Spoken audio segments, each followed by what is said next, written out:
Hello, people. It is John Munitz. I am here yet again as the president of the People's Basics, bringing you another live stream.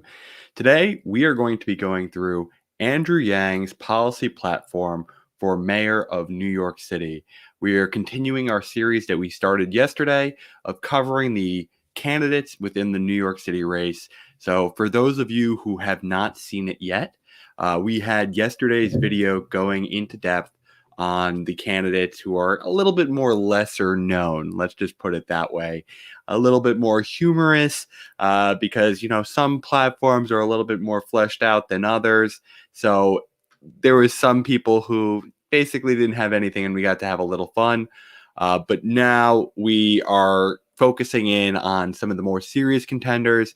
And so today we're going to be focusing solely on Andrew Yang. And we are going to be doing that so that we have a frame of reference for tomorrow's video where we'll be going through all of the other major competitors in the race. So without any further ado, let's go into the policy platform for Yang. Okay, so we are here on the website. So on here, we go to our policies. I think for a lot of you, you know who Andrew Yang has been since you've been following this platform for a while. But, Andrew Yang is a former presidential candidate during the 2020 cycle. He is an entrepreneur, having run several businesses, mainly in New York City itself, with Manhattan Prep being the most successful venture. He is also a nonprofit executive who had run Venture for America, trying to help create jobs around the country, as well as more recently post-campaign, helping lead humanity forward in distributing cash to people in need. So without further ado, you might be asking, why did he decide to run for mayor? A lot of people speculated, he might want to run for the president in 2024. We've had him on our program and even got to ask him that question, and it was something he was certainly considering. He had also been talking to us, telling us that he was considering a cabinet position, but he decided to turn down a cabinet position and run for New York City because essentially he sees the city in a moment of crisis. He has been a long-term resident of the system for 25 years, since 1996, and he finally wanted to get involved at that level. He has frequently said that he wants to get involved in a more executive capacity, and my presumption is that holding an elected form of office is going to help him more long-term compared to an appointed cabinet position. So obviously, as you could see here on our page of why he's running, the big things that he is running on are, a basic income program, which is targeted to be $1 billion per year. This is not a universal basic income program like he had run on his presidential campaign, because local politics is a little bit different than federal politics. But he is targeting a $1 billion a year program to those who are the most dire in need. I believe he had said it's 500,000 people. We'll see those details later when we go into the policy platform, but it's a guaranteed minimum income program, not a universal basic income program. He's running on a human-centered economy. I like that he actually updated the verbiage. This is actually something people should note. He ran on his presidential campaign on human-centered capitalism. Now he's just simply changing the verbiage to human-centered economy. And I think that's a good change, especially in a more liberal area like New York City that does have some more socialist pockets as well. It leaves it more open. And frankly, I think when he ran so often on the capitalism versus socialism dynamic being kind of antiquated, it's kind of good that he finally took out the word capitalism from his own description of how he sees economics. I think he largely sees economics like I do, in that we want to have some level of a mixed market approach, certain things that are basic necessities being provisioned from the government, as well potentially from other private providers, and then certain things that are less essential goods being solely produced from private providers. Furthermore, so beyond human-centered economy, he wants to run on fact-based governance, which we love. We love when people will go into the data, have things that they can be able to cite for why they believe something is the right solution going forward. And sometimes that's going to be the way you can escape the more partisan and ideological mindset, because if you're following the data doesn't always say the left is right. The data doesn't always say the right is right.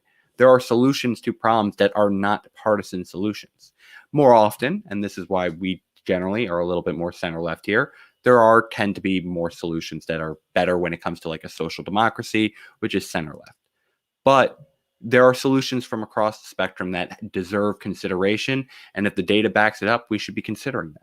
And I think that fact-based governance is important because how do you make sure any goal succeeds? You track its progress. You have to measure it. So I think it's very important to focus on the data and doing fact-based governance. And then finally, it makes sense having an accessible healthcare system. We are still in the middle of a pandemic. We have to have an assurance that a vaccine is properly being rolled out from our government. And so that is going to be the number one priority because it's going to be hard to rev up the economy again without people feeling confident that when they're out in public, they're not going to be exposed to a deadly virus. So let's now, with the intent out of the way, knowing a little bit about Andrew Yang, let's get into our deep dive on the policy. I want to encourage people along the way, if you have any questions, please post them. I'm going to be regularly trying to check into the chat between each policy breakdown we do so that I can respond to any questions that you do have along the way.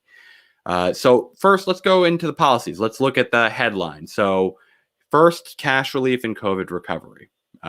Obviously makes sense. Number one priority has been getting our feet back on the ground, from this pandemic. We've been so kept up that we need people who are going to be able to provide us relief when we haven't been able to get the jobs because people aren't having as the same demand of the businesses because they're less willing to go out into public. And so we need help for people. We need help for small businesses. Let's see. Next, a safe and fair city. Looks like the tag is for criminal justice reform. Good policy area to cover. There's been a spike in crime in New York City, as well as months of protests on the injustice in our criminal justice system, using extreme use of force, particularly in indiscriminate ways towards Black and Brown Americans. So that's a good area to address. An affordable city, a human-centered economy. So, okay, housing, general economics, public health, all good priorities, education, environment, transportation. Okay, so fact-based governance is also a budgetary thing. Makes sense. Sanctuary city. So I'm assuming that's also in reference to immigration and making sure that we do economic relief. Basic income, broadband access, reopening stronger schools, bringing back the economy, culture, small businesses, mental health, equity, public housing, democracy, and banking. So we're going to dive into each of these areas today, but I just wanted to show the headlines because I think a lot of the priorities that he has are first and foremost, like he prioritizes what are the high priorities in New York City right now, which is the economy, which is public health, which is public safety. But then he is also willing to go into a little bit of breadth as well. So it has that nice balance. So let's go first with COVID recovery. What is he looking to do?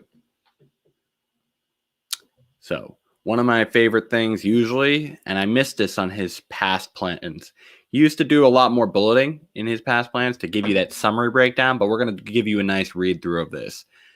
So, New Yorkers are some of the greatest people in the world. This is why we've all sacrificed so much over the past year to keep each other safe. The pandemic has taken a toll on everyone, and even with vaccine distribution starting, it's going to take a while to get back to normal. The economy is hurting, but more importantly, families and individuals are hurting. Unemployment is unacceptably high, and we need to figure out how to keep people in their homes. We need to have the right leadership and a comprehensive plan to get our city back on its feet.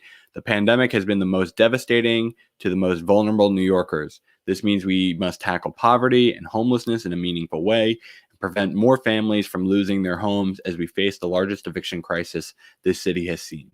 We need to find ways to make the city affordable so that our people can thrive and live sustainably. It requires a plan to help our small businesses through this trying time, expanding opportunity in the city, and creating a more equitable economy. It means reopening schools and helping our children catch up and deal with the mental health toll that the past year has taken on them. It's going to take a Herculean effort to distribute the vaccine and address the ongoing public health issues, especially for long-haul COVID-19 patients that we are still learning about every day. And we can't forget, it means reviving our restaurants and culture and nightlife, reminding us all of why so many people love the city and the good times that we've shared with friends and family here. A lot will need to be done to recover from the pandemic. And then he lists his plans. So basically, this isn't really a policy section. It's kind of like an introduction to the policy platform. It's an interesting thing. I like that it's front and center. It lets people really see that the focus of all the policies that are surrounding it is, let's get back up on our feet.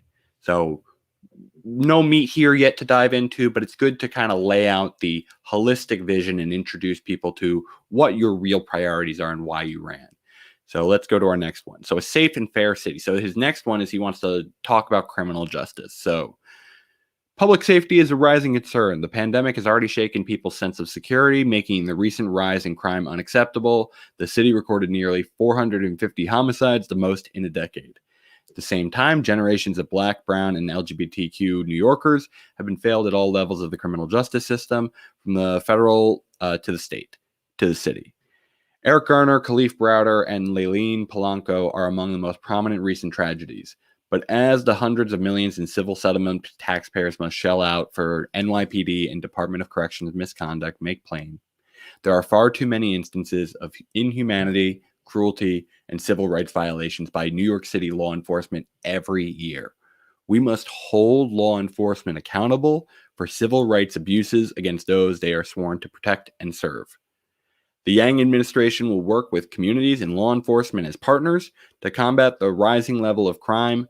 We need to rid our neighborhoods of the flow of illegal guns, and we need to ensure that the NYPD is solving their cases and finding those who commit violent crimes. It's important that New Yorkers trust the NYPD and the entire criminal justice system. That will require major reforms in how the city's law enforcement system operates.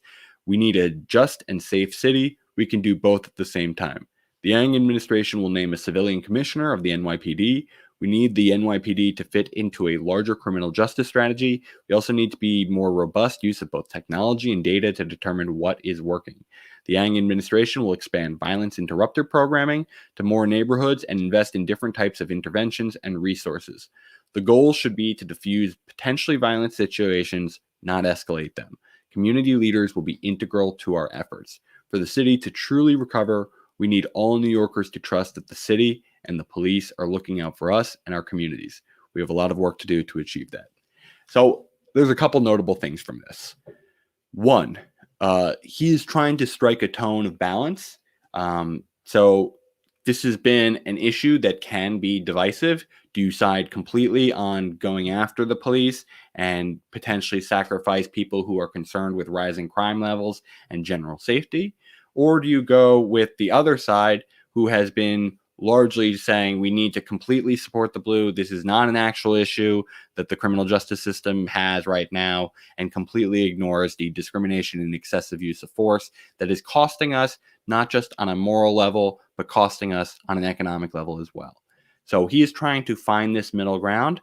I think it's the right approach, like actual policy wise. There is a balance to be struck between having some form of law enforcement to deter violent crime, as well as understanding that, a hammer is not the best tool for every solution. Like, you don't want someone to show up necessarily always with the capacity for lethal force for every situation. Especially a lot of civil penalties that are, frankly, disturbances due to not understanding how to handle mental health properly, as well as those who are on drugs, really bother me. And I think that we need other resources like social workers who can administer it in a more safe and de-escalating manner. But we do need police, and we can actually make them better at preventing violent crime if they're less, preoccupied doing all of this other type of work that's been lifted as a burden off their shoulders. So I think that's good. And the other thing that's worthy of note here is this paragraph here. The Yang administration will, name a civilian commissioner, as well as expand the violence interrupter programming. I think that, as well as, the use of technology and data is the thing. So that kind of ties into the violence interrupter part too. So the civilian commissioner part is pretty interesting. So you want to have some form of public accountability for law enforcement.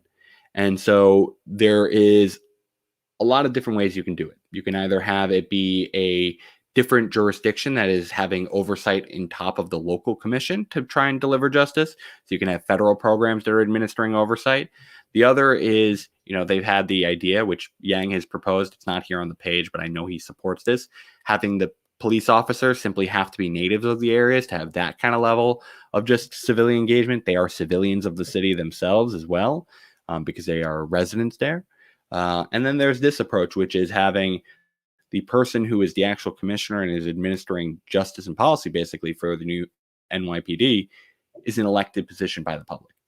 And so the main difference here is a lot of the commissioner duties had largely been internally appointed from within the New York City Police Department. And this is now taking that and saying, instead of the police deciding, the public has that kind of say.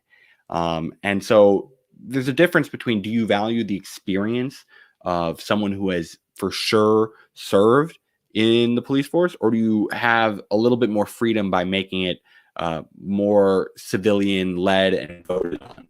And that doesn't mean that they don't end up with some level of experience potentially as an officer in an election process, but it means that it is a little bit less likely. And then there's this part here, the violence interrupter and using technology and data. Oh, page went back. Yeah, so this is important. This is actually proven like effectively as a method of trying to deter violent crime is, well, you put officers where violent crime happens. It makes sense. It's a natural deterrence, and you want to interrupt, again, as he says, in manners that are nonviolent and de-escalating. But yeah, the officer presence actually does help deter the crime.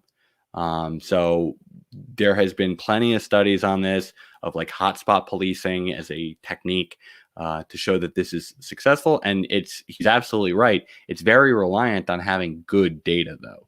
So he needs to make sure that there is a technology process as well as just an organizational process to make sure the reporting is correct. Because a lot of the problems we've seen from even this past year, think about like Breonna Taylor, think about what the police report said.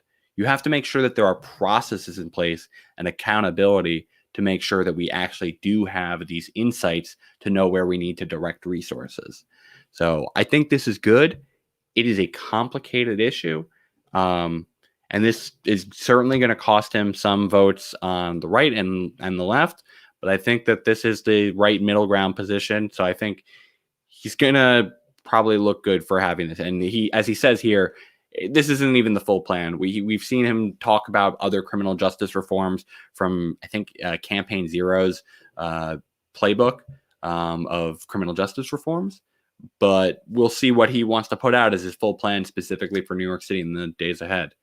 Let's go to our next policy platform. And let me check. Okay, we don't got any questions yet. And yeah, make sure if you guys are enjoying our policy breakdown, make sure you try and share this out so more people can see a breakdown of Yang's platform, as well as, making sure you've subscribed to make sure you're aware when we drop our videos tomorrow. But no further ado, let's go into our criminal justice section. We did that. So let's go to an affordable city.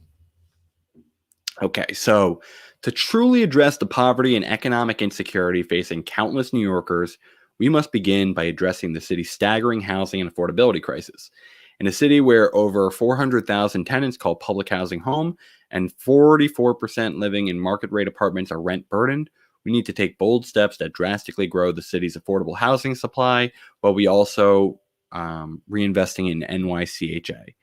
As the owner and operator of roughly 175,000 public housing units, the city of New York is both the largest and, in many ways, its most neglectful landlord in the 5 boroughs. Following decades of divestment, New York's over 300 public housing developments are in an unacceptable state of disrepair, with over $30 billion needed to address their issues. As we work to engage in the necessary repairs to our public housing, the Yang administration will invest in innovative solutions to create affordable housing across the city. This will include allowing communities to lead the charge in creating rezoning and development plans so that communities maintain their identity while expanding our affordable housing stock. Community land trusts can be proactively supported, with City Hall not just allocating funds to them, but prioritizing them for land acquisition and the allocation of vacant public lots. Embracing co-living and allowing for single-room occupancy living spaces will allow individuals to find housing that works for their lives and their budget. And as we're bringing down the cost of living in the city and improving our public housing stock, we can also tackle the homelessness crisis. For the first time, there are more empty rooms than there are homeless families.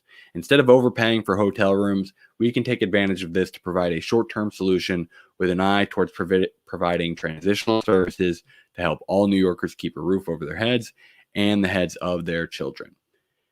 So he then gives a little summary here. Plans for addressing homelessness: increasing affordable housing, improving NYCHA buildings, and making development more community driven will be released in the coming weeks. Okay, so another plan that has more details to come. I like a lot of this plan. There are certain areas where I think it could go kind of even further in, like, how do you incentivize more development and not of the development of like the luxury condos. So I'm waiting to kind of see more of that incentivization towards having non-public housing also be created in affordable manners. But I think he's right that the actual public housing units are in a state of disrepair that needs significant overhaul. And so if you want these to be useful units, you have to maintain them at a certain quality so that people will actually demand them, and so that there isn't as much of a stigma, frankly, to it, so that we're willing to consistently invest in this. So it's not like we have to constantly do catch up. It's something that is high quality and we want to keep reinvesting in. Beyond that, making the units more community driven is good. I like that he gives kind of the option between the co-living and the single room occupancy. It's very important that you be able to have solutions that can get people to single room occupancy, because I can tell you for a fact, working with the homeless myself back when I was living in Hoboken, as well as frankly just getting to meet homeless people when I worked in New York City on my way back from work, I had gotten to meet many people who would report their number one concern, which leaves them homeless, is that the shelters don't make them feel safe, because they're sharing space with, frankly, a lot of people who have mental health issues or who might just be coming out of prison because they don't have a job, and so they need support too. And that leaves a lot of people feeling insecure, and that makes it very hard to be able to feel like you can invest in yourself in long-term decision making. So it's very important that we can get people to that single room occupancy model eventually. Now, that doesn't mean that everyone needs that or demands that. So it's more cost effective if we can make these shared living situations, but we need to provide some options for people to be able to obtain single occupancy housing. Okay, let's go to our next area. So we are going to do a quick check-in, see if there are any comments that we'd like to address. No, you guys are having plenty of a fine conversation. Let's continue on breaking down the policy platform. So, we talked about the human-centered economy, and that being a change from human-centered capitalism. Let's check out what he now calls the human-centered economy of New York City.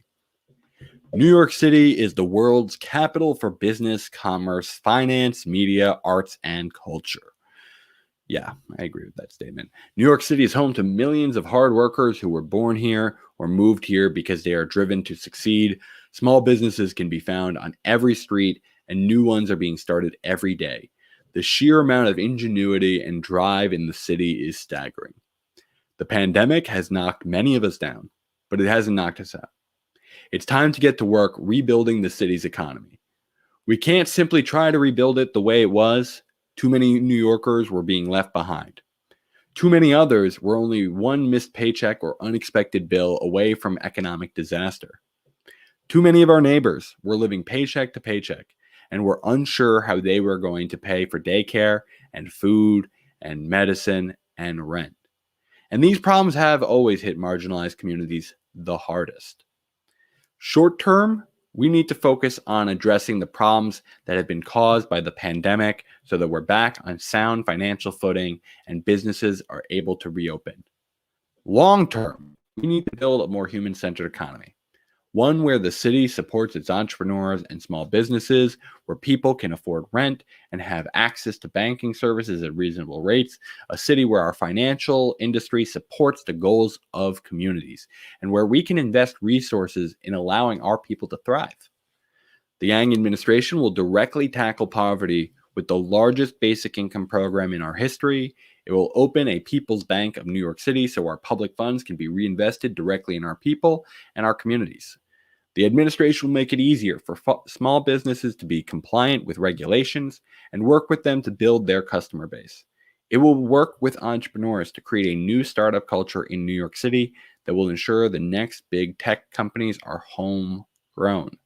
And it will keep its focus on human metrics, working to reduce poverty and homelessness, increase economic security, and build a human-centered economy that puts people above profits.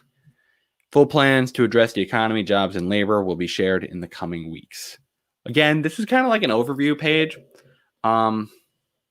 It's nice to kind of lay out an economic vision, but I kind of felt like this is covered. It gives a little bit more of a transitionary sense between your short-term, like immediate thinking and your long-term vision.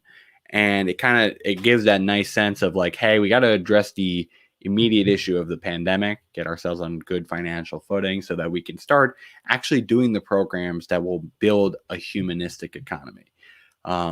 It's very hard to fund a lot of these programs that we want when we have a massive budgetary shortfall. It's the case. So we have to make sure that we're doing the things that actually fix the budgetary shortfall first so that we can start having sustainable growth so we can build more and more investments into the community. So it's a good page. Doesn't have a lot of meat on it specifically. Again, he says he's going to flesh out details, but he's giving, again, a more holistic sense of the city. Let's go to a healthy New York. Okay.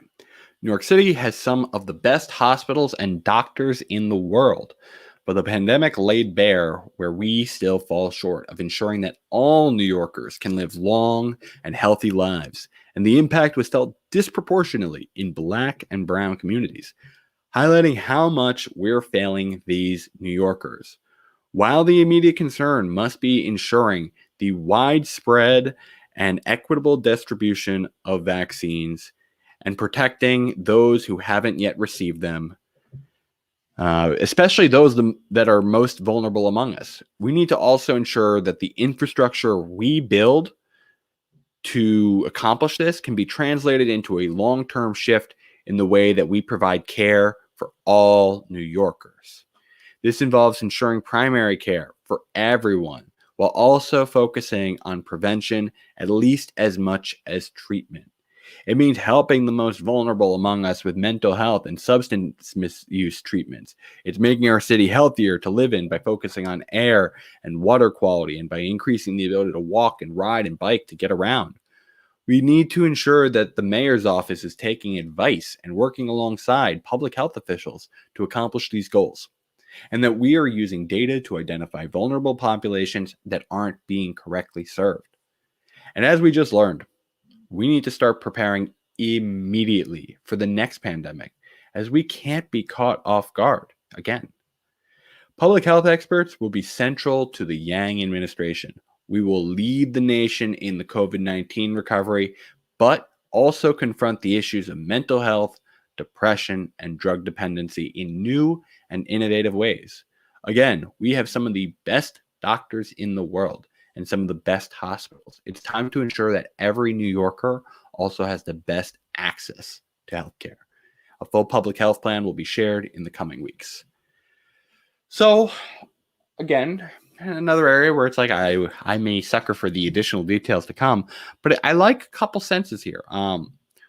One, there's obviously two focuses here. Like one's obviously I got to address the public health crisis that's ongoing of COVID and making sure that vaccine distribution and securing people's confidence that they're going into areas that are immunized is very important. And especially making sure that we are targeting it to especially vulnerable communities that are currently struggling with access to getting the vaccines, the PPEs, all the protection they need to make sure that we can fight this pandemic. But then we got to actually do a holistic plan that's not just focused on solely COVID. We need something that addresses all the other diseases and accidents in life, predominantly of which most is chronic illness. As you had heard in our episode of The People's Basics with myself and Jackie Sawicki and our guest Jen Perelman, most of our spending, 75% of it, is chronic illnesses. And it's even more when it comes to the public health programs, ranging into the almost 5/6 of the spending being on chronic illnesses. So how do you stop chronic illnesses? Well, we hope to be able to cure some of them someday. This is for sure. But we also have to know that there is a lot we can do on individual levels and societal levels to ensure that we can practice healthy living, eating the right things, having the ability to get enough time to be able to sleep and relax, to know that we have clean air and water, to have time to be able to work out and not be so broken down from the day where we have no energy to take care of ourselves. There are many things that we can be doing from our diet too. And so it's going to take this holistic approach to get America in the point of health where we are not as vulnerable to these pandemics. When you look at a lot of the mortality from COVID-19, it's because people had underlying chronic health conditions more often that they became more likely to have a mortal condition. I say we start actually taking personal responsibility for how do we make sure that everyone can live a healthy lifestyle. It comes from ourselves, but it also comes from making sure that each person has access to the time and the resources to be able to live in a healthy manner as well. So I'm glad that he focused on both aspects there, because that is truly what it's going to take for a long-term solution. Because, the main problem in America in our healthcare is largely because we're just unhealthy people too. We have significantly more chronic illness than many other nations too. There are other problems, and we went into significant depth on it, but we need to become healthier as Americans again.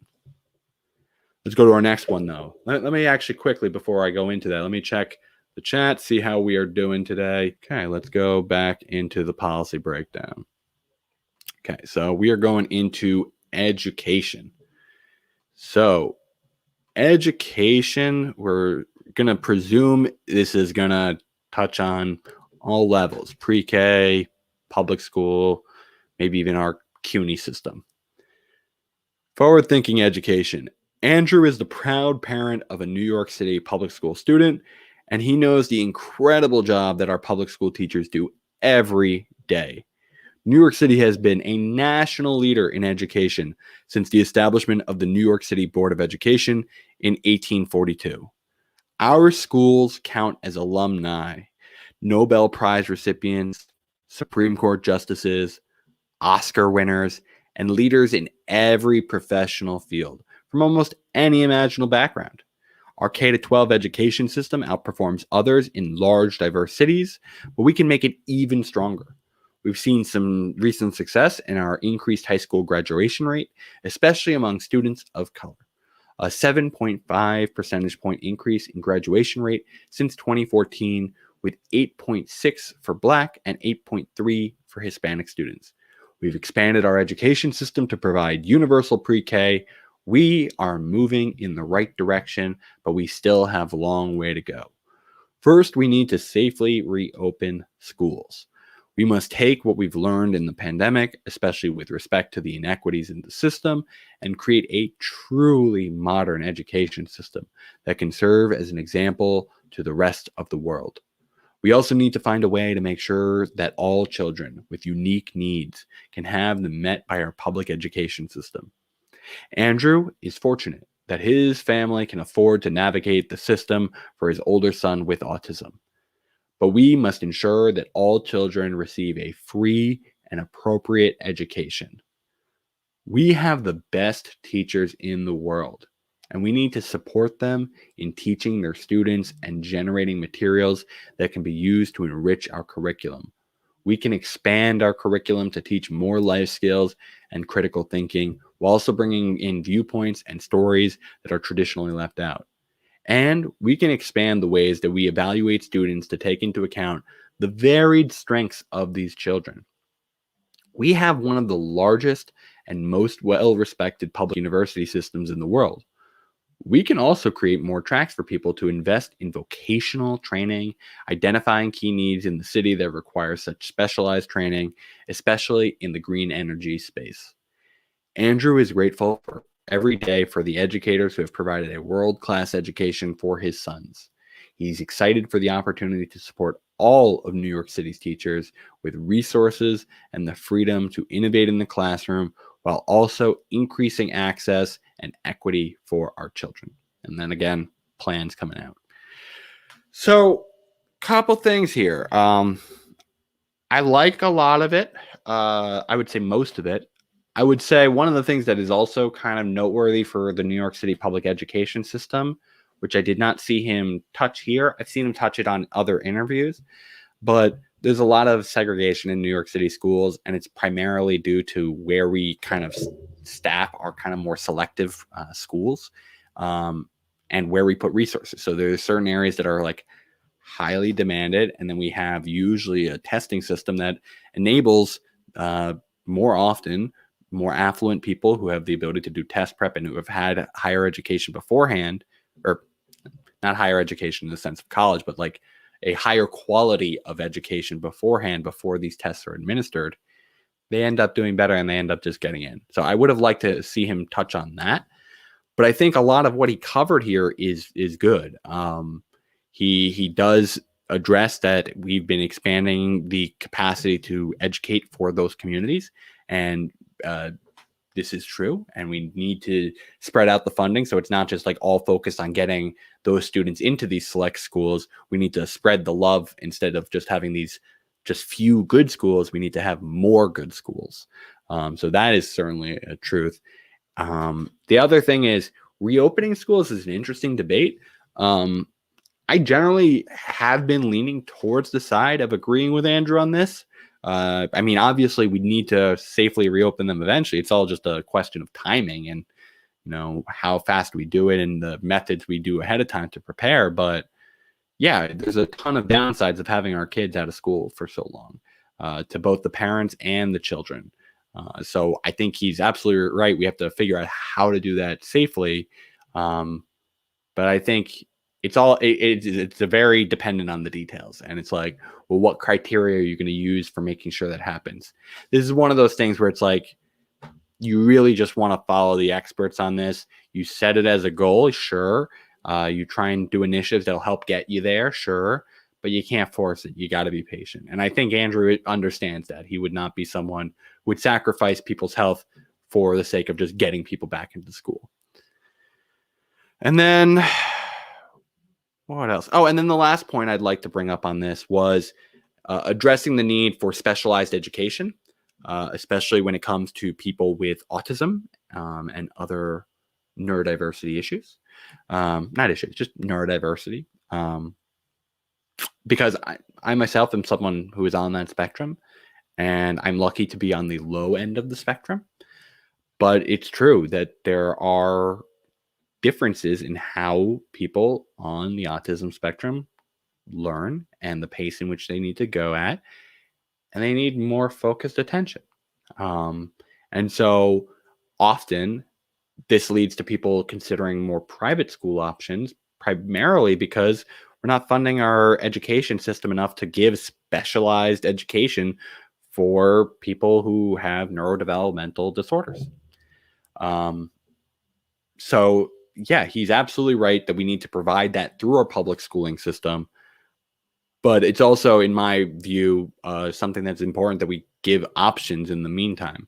I'm a supporter of nonprofit charter schools for this exact reason, because until we get the public education system where it has the options for people with special needs, you shouldn't be limiting these parents to have to go put their child through that system.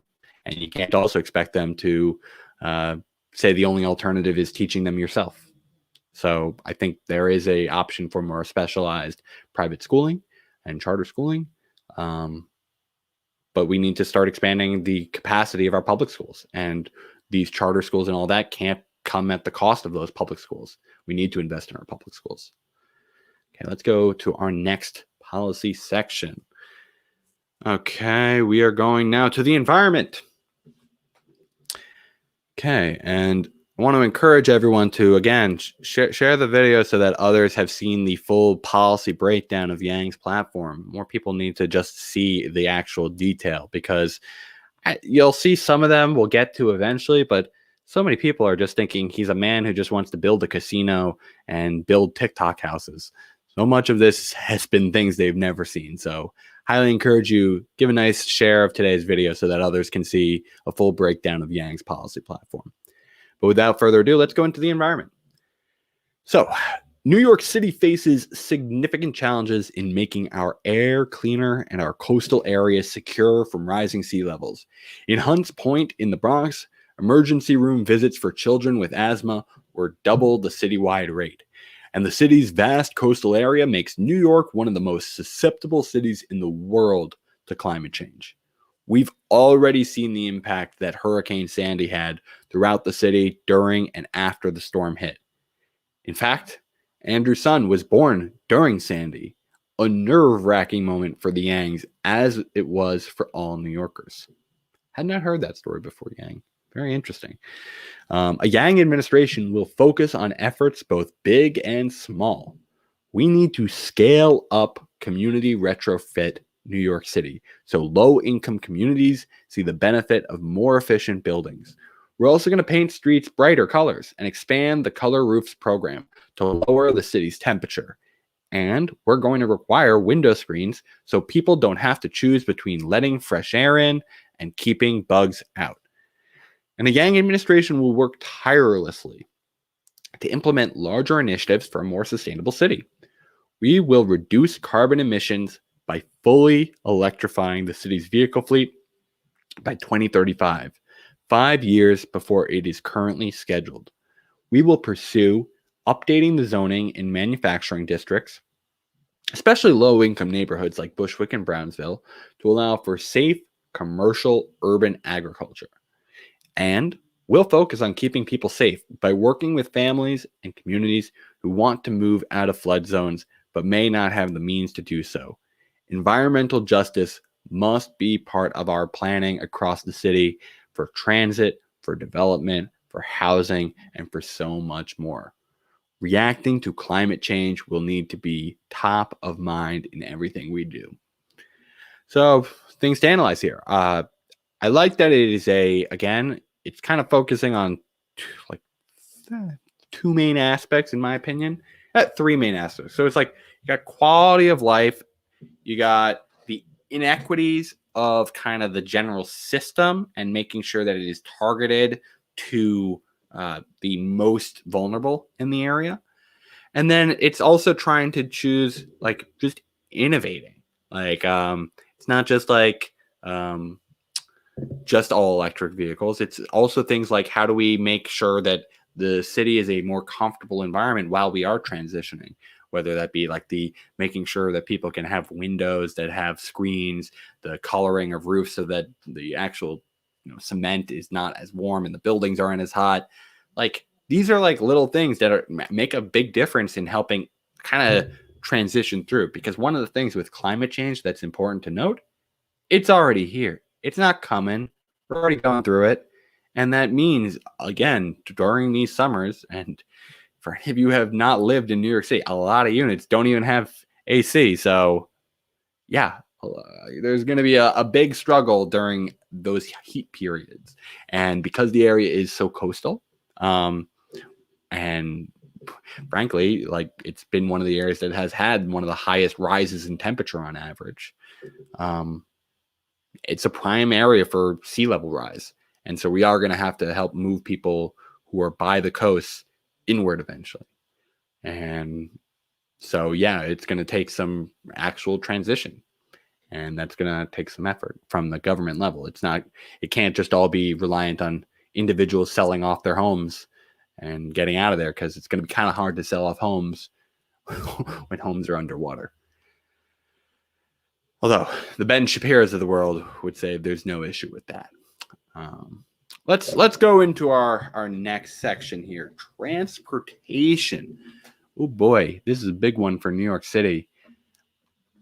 So, transportation. So, mass transit in New York City is the lifeblood of our economy. A recent study found cuts to the city's transportation network could cause 450,000 lost jobs in the region within 2 years. The Yang administration will build and maintain a reliable and comprehensive transit network, both above and below ground. As he has done for the past 25 years, Andrew will regularly ride the subway, bus, and ride his bike as mayor. We should expect a mayor to understand how most New Yorkers get around the city. A top priority will include building bus rapid transit throughout the city.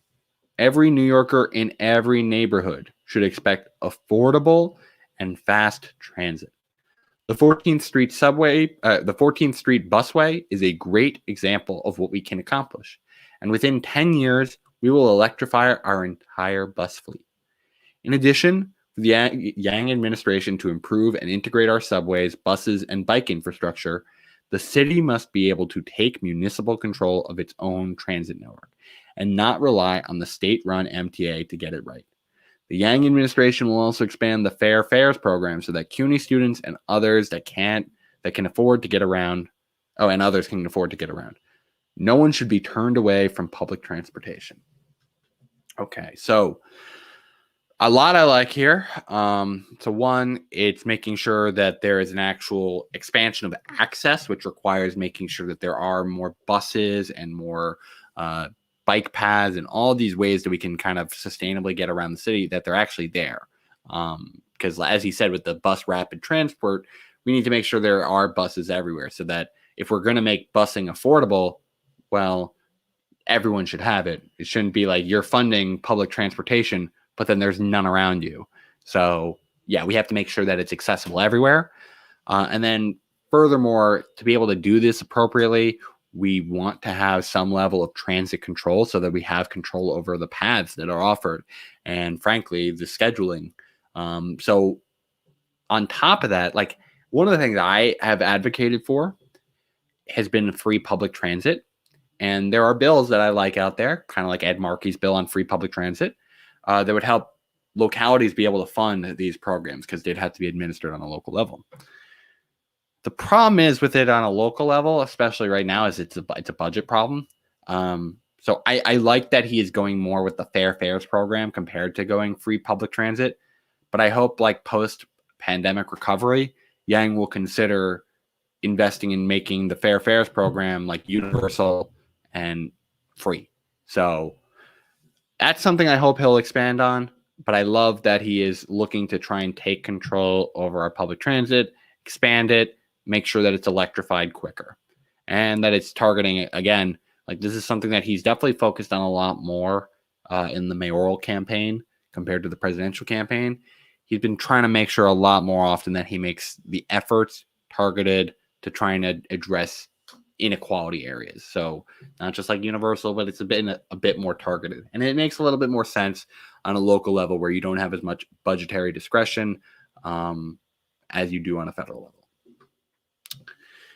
Okay, so let's go into our next area. That will be fact-based governance. So this will be, again, go into the budget. We were just talking about this. So I think there's a lot to be potentially investigated here, and new methods of generating revenue, in what lines of business you want to cut or not. Let's go into this. So our city is facing a long-term recovery effort from the pandemic. There are going to be many difficult decisions ahead. In that environment, trust in our leaders is crucial. That's why the Yang administration is going to establish policies that ensure transparency, accessibility, and the highest level of ethical behavior. Creating such transparent administration starts from the top, increasing the accessibility of leaders and information from the mayor's office itself. A Yang administration will be accountable to both journalists and the people, providing access through additional offices in all boroughs where senior level officials will work from. It will also commit to reforming the FOIL, Freedom of Information Law process, so that it doesn't take years for information to be released. He's not exaggerating there. It really does take that long sometimes, especially in high populated areas like New York City. The Yang administration will use a data-driven approach and share that data to promote the most effective means of achieving priorities even as we face an ongoing economic crisis. Good. Transparency, data approach. Okay. Yang administration will also support election reform, such as the implementation of ranked choice voting to make elected officials more accountable to their constituents. Good. Should be enforced before he comes into office, but it's good to keep it. All of these reforms are meant to increase the responsiveness of the Yang administration to the people of New York City, not shying away from accountability, but accepting it and explaining decisions as clearly as possible. By acting in an open and transparent manner, the Yang administration hopes to rebuild trust between the people and the mayor's office. So, I mean, most of the notable things here on the page is it's kind of a value statement of appreciating transparency and appreciating people who want to bring accountability. It's a value statement. Policy-wise, the only thing of real note here is wanting to make improvements to the FOIL process. And yeah, if he can help streamline that, that would be good. It's a nice measure of transparency. It's a big of a pressing issue, but I think this is it's more intended to be a value statement. There might be some monks out there and journalists who are like, ooh, cool. So they're going to make that easier for me, which would be nice. But I think more so, this is it's a signaling that he values, accepting criticism and will be transparent with data and will be data focused in his approach. I don't think there's much more about that. Let me know if you have any suggestions on what you might think are other methods that can help, frankly, someone be a more transparent and better leader. Because I think it's a very interesting thing of how do you make sure that you are representing people?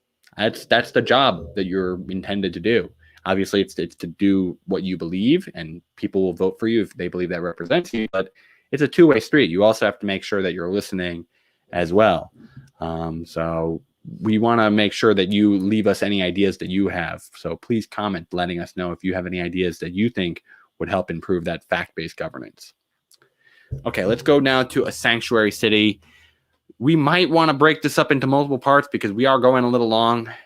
Yang spoils us compared to some of the platforms we saw on the other candidates. They did not go into the same level of depth. And frankly, Yang could go into even more depth if he really wanted to. But yeah, let's wrap up on a sanctuary city. We'll move the review of the other candidates to Friday, and we'll do part 2 of Yang tomorrow instead. So let's wrap up on a sanctuary city, and then I'll see if there are any questions that I want to address in the chat or not, and then we'll call it a day. So a sanctuary city. New York City is home to 3.1 million immigrants, who make up approximately 37% of the population and 45% of the workforce. Now, more than ever, we must continue to ensure that all New Yorkers feel safe and welcome in our city, whether they arrived to New York yesterday or if they have been here for most of their lives. New York will always be a sanctuary city for all people who see the 5 boroughs as their home. It's a nice sentiment, and it makes sense. We have the Statue of Liberty. We had so many people who came here wanting to start their life. This should be a safe haven for everyone. Okay, let's go to our next paragraph. In the last several years, we have taken important steps to keep immigrants safe. We made sure ICE was off of Rikers and had no right to enter city buildings like schools. New York expanded legal representation for undocumented folks when they needed it most. We ran an enormous effort to get all New Yorkers to complete the U.S. Census, deterring fears imposed by the Trump administration.